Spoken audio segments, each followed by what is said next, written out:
Hey everybody, welcome back. So today we'll start with the cash flow statements, right?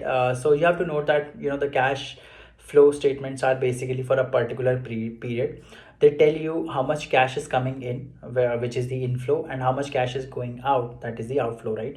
So basically, we'll deal with two methods, which is called the direct method of preparing a cash flow statements and the indirect method of preparing the cash flow statement. So mostly the companies in India, they have to do it by the indirect method, as mandated by SEBI, and because it gives you the more holistic picture of what is happening with the company.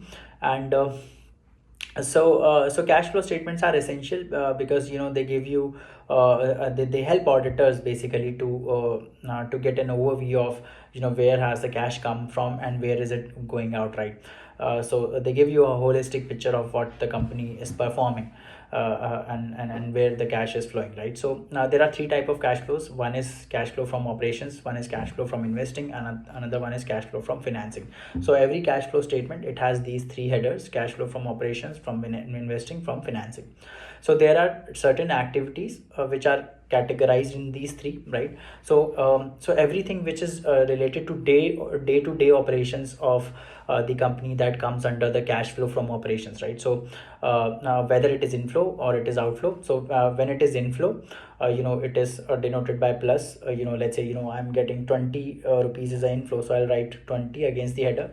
And if it is an outflow, I write it in the brackets. So this is how accounting is done. So I write it in bracket means that it is an outflow, right? So what are some of the examples of cash flow from operations? So anything which is related to day-to-day operations. For example, it could be selling and administrating admin expenses, paying off salaries, wages to your employees, purchasing of raw materials, purchasing of inventories, right? Payment of taxes. So these are some of the operating activities which come under the operation, basically day-to-day operations, right?